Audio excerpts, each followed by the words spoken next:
अहिलेको बजेटले चालु आर्थिक वर्षमा भनौँ न अर्को आगामी आर्थिक वर्षको लागि चाहिँ जुन बजेट आएको चाहिँ छ त्यसमा समेत चाहिँ विद्युतीय भुक्तानीका बारेमा चाहिँ उल्लेख चाहिँ छ हैन, डिजिटल ब्याङ्कको बारेमा उल्लेख चाहिँ छ, साथै नेपाल सरकारको डिजिटल फ्रेमवर्कको बारेमा पनि त्यसमा उल्लेख चाहिँ छन्। ती कुराहरूलाई कार्यान्वयन गर्ने सिलसिलामा चाहिँ त्यहाँ उल्लेख भएको हुनाले र कतिपय कुराहरूलाई चाहिँ बजेटले एउटा दिशानिर्देश गर्ने हो, त्यसलाई कार्यान्वयन गर्नको लागि आवश्यक कानुनी संरचनाहरू आवश्यक पर्न सक्छन्। डिजिटल ब्याङ्कको बारेमा त्यहाँ बोलिएको चाहिँ छ। डिजिटल ब्याङ्कको लागि त्यसलाई कार्यान्वयन गर्ने सिलसिलामा ब्याङ्क तथा वित्तीय संस्थासँग सम्बन्धित ऐनहरूमा परिमार्जन गर्नुपर्ने होला, त्यसलाई समायोजन गर्नुपर्ने हुन्छ। डेफिनेटली नेपाल सरकारले लिएको नीतिगत व्यवस्था अनुसार ती कुराहरूलाई कार्यान्वयन गर्दै जाने कुरा चाहिँ डेफिनेटली रहन्छ। नेपाल राष्ट्र ब्याङ्कको यसमा सहयोग रहन्छ नै। संसारले जति डिजिटल ब्याङ्क चाहिँ स्थापना गरिसकेका चाहिँ छन् त्यस्ता डकुमेन्टहरू, तिनका रेफरेन्सेसहरूको हामी अध्ययन गरिसकेपछि र आवश्यकता अनुसार कानुनमा संशोधन गरेर त्यसरी अगाडि बढाइन्छ। मूलतः यसको थ्योरिटिकल्ली उसले हेर्ने हो भने डिजिटल ब्याङ्कमा नर्मल्ली भर्चुअल्ली भनौँ न एक प्रकारले चाहिँ विद्युतीय माध्यमबाट ब्याङ्किङ सुविधाहरू सबै कुराहरू भनौँ न अब डिपोजिट चाहिँ एक्सेप्ट गर्ने कुरादेखि लिएर लोन दिने समेतका कुराहरूलाई हैन डिजिटल ब्याङ्कमा चाहिँ लान सकिन्छ। हुनसक्छ अहिले भइरहेका हाम्रा ब्याङ्कहरूलाई डिजिटल रूपान्तरण पनि एउटा पाटो हुनसक्छ। अर्को चाहिँ नि नयाँ कन्सेप्टको रूपमा डिजिटल ब्याङ्कलाई अगाडि बढाउन पनि सकिन्छ। कानुनले कसरी जाने भन्ने कुराहरू दिशानिर्देश गरिसकेपछि हामी यो बारेमा खुलस्त बन्न सक्छौँ। कारोबारको सङ्ख्याहरू हेऱ्यो भने पछिल्लो समयमा 2-3 वर्षको डेटाहरू चाहिँ हेर्नुभयो भने करोडौँको सङ्ख्यामा मोबाइल भनौँ न ब्याङ्किङमा कारोबार भएको देखिन्छ, वालेटहरूमा चाहिँ कारोबार भएको देखिन्छ, क्युआरमा भनौँ न 9-10 अरब प्रति महिना कारोबार भएको देखिन्छ। यी सबै कुराहरूलाई हेर्दाखेरिमा नेपाली जनताले चाहिँ डिजिटल ब्याङ्किङलाई एडप्ट गरेको अथवा त्यसलाई चाहिँ स्वीकारेको देखिन्छ। तथापि कामहरू गर्न धेरै बाँकी चाहिँ छन्। जस्तो नेपाल सरकारको राजस्व प्राप्तिमा यसको कन्ट्रिब्युसन कति छ भन्ने कुराले पनि मुख्य अर्थ राख्छ। पछिल्लो तथ्याङ्क अनुसार करिब 15-20% को राजस्व प्राप्ति र खर्चमा सरकारको एक्सपेन्डिचरमा चाहिँ उल्लेख्य चाहिँ डिजिटल्ली नै हुने गरेको देखिन्छ। अझ सरकारी आम्दानी अथवा रेभिन्यू जेनेरेसन अथवा रेभिन्यू प्राप्तिलाई डिजिटल्ली गर्न सकियो भने यसले एउटा भनौँ न मोडल उसको पनि काम गर्ने थियो र चाहिँ अरू विद्युतीय हिसाबले रूपान्तरण हुनको लागि एउटा मोरल प्रेसर पनि दिन सक्थ्यो। त्यो काममा सरकार पनि लागिरहेको चाहिँ छ। त्यसो भएर यो डिजिटल फ्रेमवर्क नेपालले यो डिजिटल इकोसिस्टम भन्छ, डिजिटल इकोसिस्टममा रहेर काम गर्नको लागि अगाडि बढेको देखिन्छ सरकार सँगसँगै नेपाल राष्ट्र ब्याङ्क पनि। बजेटमा भएका कुराहरूलाई जुन सेन्ट्रल ब्याङ्कले अङ्गीकार गर्नुपर्ने र त्यसलाई चाहिँ सहयोगी भूमिका निर्वाह गर्नुपर्ने साधन र स्रोत जुटाइदिने, त्यसमा परिलक्षित गरेका त्यसमा देखेका जुन लिएका रणनीतिहरू चाहिँ छन् त्यसलाई सेन्ट्रल ब्याङ्कको हिसाबले रणनीतिक हिसाबले अगाडि बढ्ने काम त हाम्रो भूमिका हुँदै भइहाल्यो होइन, हामी त्यो कुरामा अगाडि बढ्छौँ नै। दोस्रो कुरा हाम्रो आफ्नै पनि डिजिटल ट्रान्सफर्मेसनमा हाम्रो आफ्नै पनि भूमिका चाहिँ छ। ब्याङ्क तथा वित्तीय संस्थाहरूलाई त्यसमा अगाडि बढ्नको लागि चाहिँ हामीले विभिन्न तरिकाबाट सहयोग गरिरहेका चाहिँ छौँ।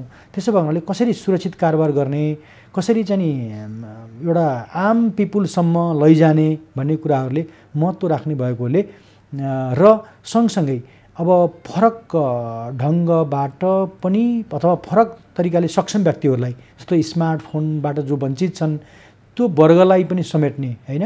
त्यस भएर हामी युएसएसडी डाटा सिस्टम मार्फत पनि जसले चाहिँ भनौँ न अब यो स्मार्टफोन नहुनेहरूलाई पनि हामी योबाट चाहिँ लैजान सक्ने कुराहरू पनि हामी गर्न सक्छौँ। सँगसँगै विभिन्न क्षेत्रमा भनौँ न अब भौगोलिक विभिन्न क्षेत्रमा पनि लैजानको लागि विभिन्न फरक चाहिँ पिएसपीहरूलाई हैन एउटा क्षेत्रगत हिसाबले चाहिँ अगाडि बढ्नको लागि पनि हामी अनुरोध गर्न सक्छौँ। सँगसँगै इकोनोमीका विभिन्न सेक्टरमा हैन जस्तो कृषिको लागि केही पिएसपीहरूले कन्ट्रिब्युसन गर्न सक्छन्, यातायातमा चाहिँ अर्को कुनै पिएसपीहरूले कन्ट्रिब्युसन गर्न सक्छन्, पूर्वाधारमा चाहिँ कुनै पिएसपीहरूले कन्ट्रिब्युसन गर्न सक्छन्। यसरी हेर्ने भने यो हिसाबले अगाडि बढ्ने हो भने मेरो विचारमा सरकारले परिलक्षित गरेका बजेटमा परिलक्षित गरेका कुराहरू नेपाल राष्ट्र बैंकका रणनीतिमा उल्लेखित भएको कुराहरूलाई अगाडि बढाउन प्रबन्धनात्मक हिसाबले अगाडि बढाउन सकिन्छ जस्तो लाग्छ मलाई। कारोबारको सीमा चाहिन्छ जस्तो वालेटबाट ब्याङ्कमा लोड गर्ने, अनबोर्ड गर्ने, ब्याङ्कबाट चाहिँ वालेटमा अनबोर्ड गर्ने जुन सीमा दिएको छ 50,000 को सीमा चाहिँ छ। त्यस्तै वालेट टु वालेटको जुन सीमा चाहिँ छ र क्यास विथड्रल गर्न सक्ने जुन सीमा चाहिँ छ, हामीले चाहिँ एजेन्टबाट क्यास भनौँ न अब वालेटमा पठाउन सक्ने सीमा जम्मा 25,000 को राखेको चाहिँ छौँ। क्यास लिन सक्ने सीमा दिनको जम्मा 5,000 राखेको चाहिँ छ।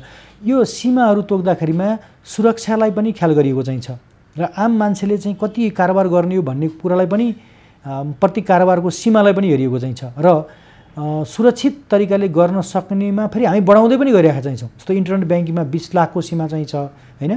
VPNबाट चाहिँ सरकारी राजस्व तिर्न सक्ने त हामी चाहिँ नि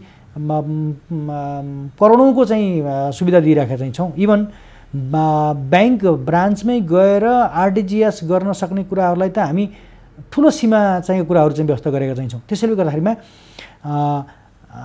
internet banking, wallet transfer, QR को पेमेन्ट लगायत कुराहरूलाई सुरक्षाको अवस्था हेर्दै सीमा तय गरिएको चाहिँ छ र यस्ता सीमाहरू आवश्यकता अनुसार परिमार्जन हुँदै जाने र चाहिँ थप गर्दै जाने नीति नेपाल राष्ट्र बैंकले लिएको चाहिँ छ।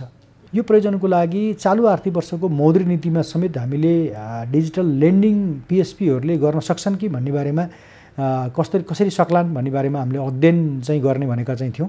विभागले हामी अध्ययन पनि गरिरहेका चाहिँ छौँ। वास्तवमा पहिलो कुरा त स्पष्ट कानुनी आधार बिना नै ती संस्थाहरूलाई त्यसमा एक्सपोज हुन दिइयो भने यसले एउटा खालको रिस्क ल्याउन सक्छ। त्यो हिसाबले चाहिँ पहिला कानुनी संरचना नै तयार गर्नुपर्छ। त्यसपछि मात्रै बल्ल हामी विभिन्न संसारका विभिन्न देशहरूले यस्तो अभ्यासहरू गरेका हुन्छन्। हाम्रै छिमेकी राष्ट्र भारतमा समेत यस्तो अभ्यासहरू भएका चाहिँ छन्।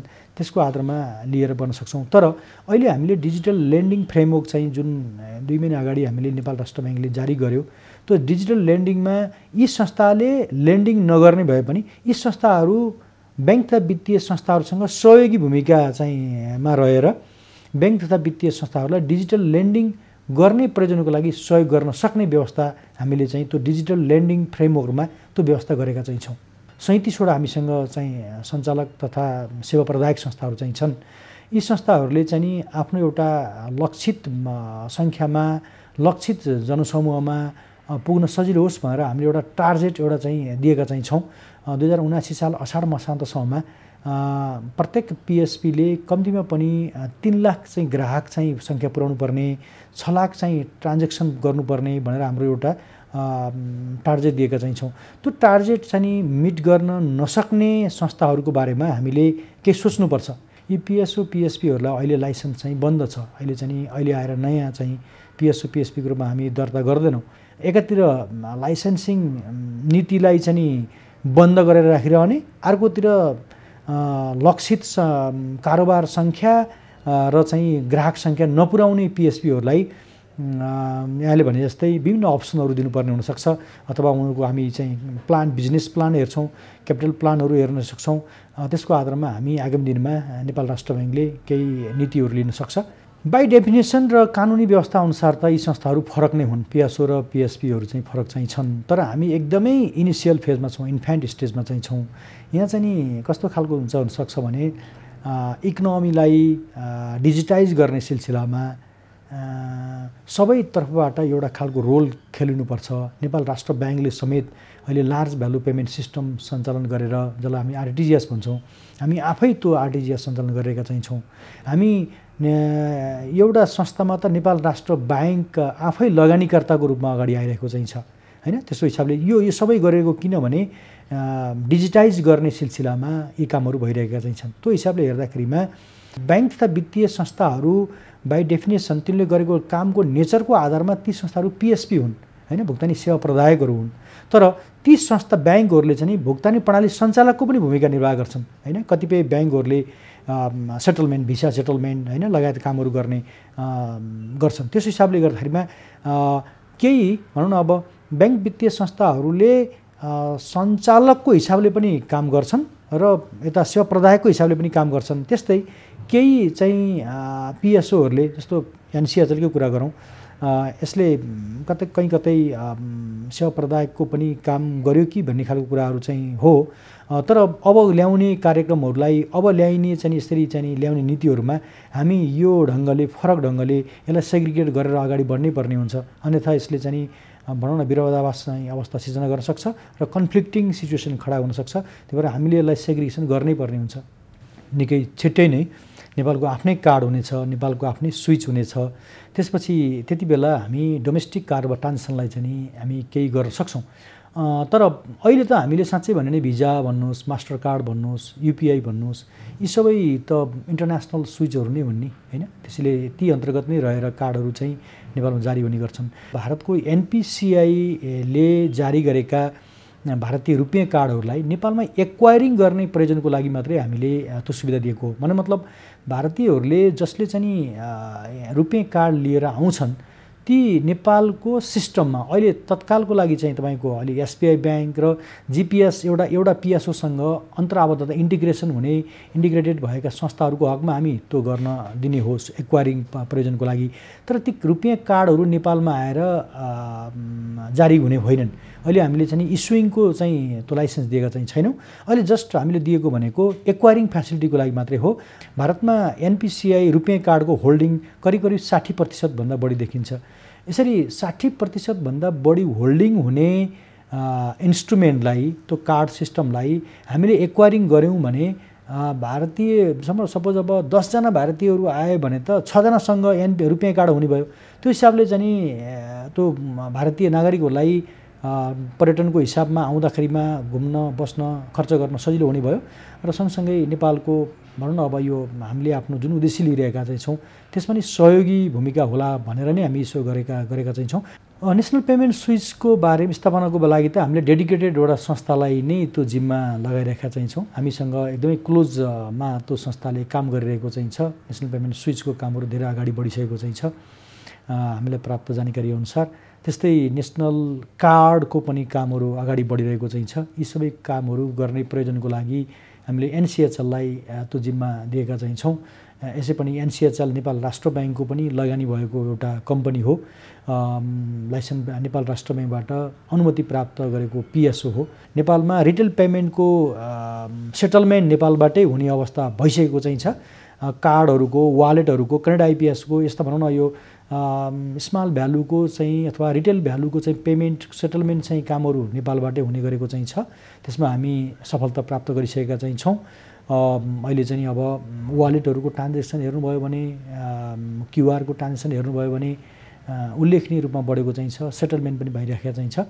अब कार्ड बेस्डको सेटलमेन्टको लागि चाहिँ त त्यही मैले अगाडि प्रस्तुत गरे जस्तै कामहरू अगाडि बढेका चाहिँ छन्। एउटा टेन्टेटिभ चाहिँ भनौँ न अब करिब 1 वर्षको अवधिमा हामी चाहिँ नि नेसनल पेमेन्ट स्विच र चाहिँ नेसनल कार्ड चाहिँ नेपालकै आफ्नै जारी गर्न सक्ने अवस्थामा आजको अवस्थालाई हेर्ने हो भने हामी त्यो अवस्थामा चाहिँ छौँ।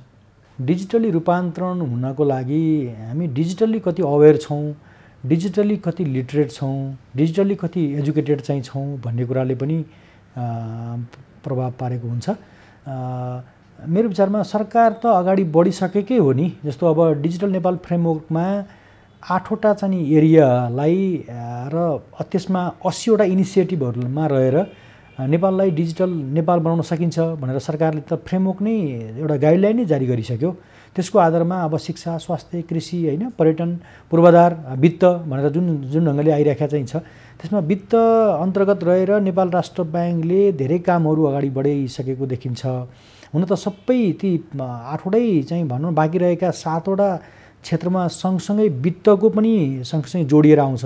त्यो हिसाबले फाइनान्सको चाहिँ नि फिनटेक भनौँ न फाइनान्सको चाहिँ टेक्नोलोजीमा र डिजिटाइजेसनमा अलि बढी भूमिका भएको हो कि भने जस्तो देखिएको चाहिँ छ। तर सरकारले त्योतिर अगाडि बढेर काम गरेको देखिन्छ हो। अनबोर्ड हुनको लागि चाहिँ नि कतिपय केही सरकारी कार्यालयहरू अथवा सरकारी निकायहरू प्रक्रियामा हुनुहुन्छ। सँगसँगै उहाँहरूलाई एउटा प्लेटफर्म तयार भइसकेको अवस्था चाहिँ छ अब हैन। रासो चाहिँ भुक्तानी गर्न सक्ने खालको संयन्त्र बनिसकेका चाहिँ छ। खर्च भनौँ न गर्न सक्ने खालको संयन्त्र पनि भइसकेका चाहिँ छ डिजिटल्ली। यो अन्तरले अनबोर्ड हुनेको लागि चाहिँ अब बिस्तारै मन्त्रालयहरूले आफ्ना कार्ययोजनाहरू बनाउने बेलामा उहाँहरूले यो कुरालाई पनि ख्याल गर्नुहुनेछ, पक्कै पनि ख्याल गर्नुहुने चाहिन्छ। र त्यसरी चाहिँ डिजिटल रूपान्तरणको अभियानलाई नेपाल सरकारले डिजिटल नेपाल फ्रेमवर्कमा जुन ढङ्गले अगाडि बढाएको चाहिँ छ त्यो ढङ्गले चाहिँ अगाडि बढ्नेछ भन्ने मलाई लाग्छ। हामीले चाहिँ कार्ड सिस्टमको लागि PCI DSS अनिवार्य चाहिँ छ, QR UMB आवश्यक चाहिँ छ, ISO चाहिँ अवलम्बन हुन, ISOमा एडप्ट हुन अवलम्बन हुन आवश्यक चाहिँ छ। यी आदि प्रावधानहरू मार्फत सुरक्षाका उपायहरू अवलम्बन गर्दै साइबर सेक्युरिटीतर्फ चाहिँ सचेत रहन हामीले संस्थाहरू, आम प्रयोगकर्ताहरू सबैलाई अनुरोध गर्दै आएका चाहिँ छौँ। त्यही अनुसारले कामहरू पनि भइरहेका चाहिँ छन्। भुक्तानी प्रणाली, डिजिटल भुक्तानी प्रणाली आफैमा एउटा एकल ढङ्गले अगाडि बढ्न सक्दैन। पूर्वाधारहरूको चाहिँ आवश्यक छ, इन्फ्रास्ट्रक्चरको चाहिँ एसोसिएटेड चाहिँ छ यसमा, हैन। जस्तो अब टेलिकम्युनिकेसन, इन्टरनेट सर्भिस प्रोभाइडरहरू, इभन इलेक्ट्रिसिटीको कुराहरू भयो, हैन। रोड कनेक्टिभिटीले समेत चाहिँ यसलाई प्रभाव पारेको हुन्छ। त्यो हिसाबले चाहिँ मोबाइलको डेटाका कुराहरू आए, हैन। यी सबै कुराहरू सुरक्षित भयो भने मात्रै चाहिँ बल्ल भुक्तानी, विद्युतीय भुक्तानी प्रणाली अथवा डिजिटल ब्याङ्किङ भन्नुहोस्, यो कुराहरूलाई प्रभावकारी हुने हो। हामी त्यो तपाईँले भने जस्तै अहिले मैले भनेको नेसनल पेमेन्ट बोर्डमा चाहिँ हाम्रो यी विषयमा पटक कुराहरू उठिरहन्छन्। मैले त हिजो अस्ति मात्र एउटा पनि कुरा प्रस्ताव पनि गरेको चाहिँ छु। यो त मेरो नितान्त व्यक्तिगत जस्तो पनि हो कि जसरी हामीले टेलिकम्युनिकेसनले जुन डेटा प्याकेजहरू ल्याउँछन् त्यसमा चाहिँ एउटा फिनटेक प्याकेज पनि भन्ने व्यवस्था गर्नु पर्यो।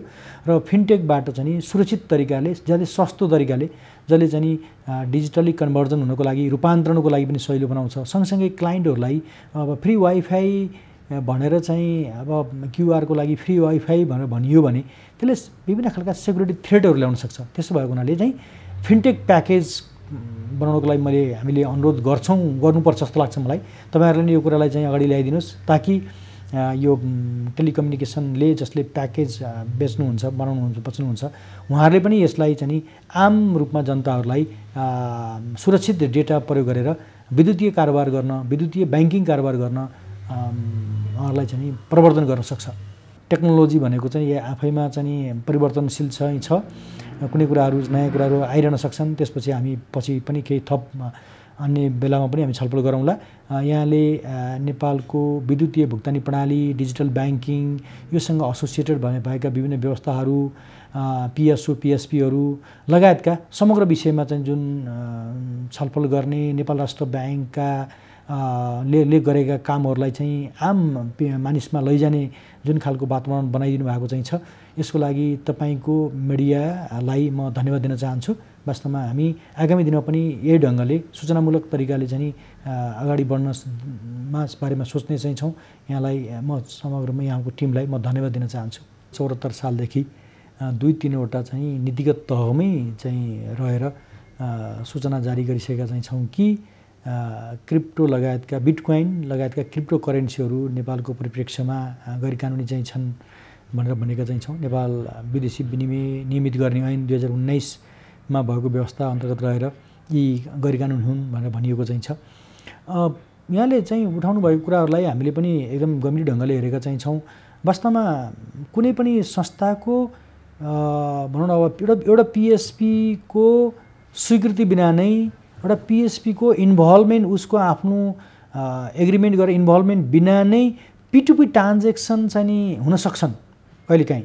त्यसो भएर नै P2P ट्रान्जेक्सन गर्दाखेरिमा मेरो कस्तो चाहिँ ग्राहकहरू चाहिँ आउँछन् र कस्तो कारोबार गर्छन् भन्ने बारेमा क्लाइन्टको KYC गर्ने हो, कारोबारको पनि चाहिँ उहाँहरूले अब्जर्भ गर्ने हो, हैन, कस्तो कारोबार भइरहेको चाहिँ छ भनेर। त्यो हिसाबले P2P ट्रान्जेक्सनमा चाहिँ हेर्न आवश्यक चाहिँ छ।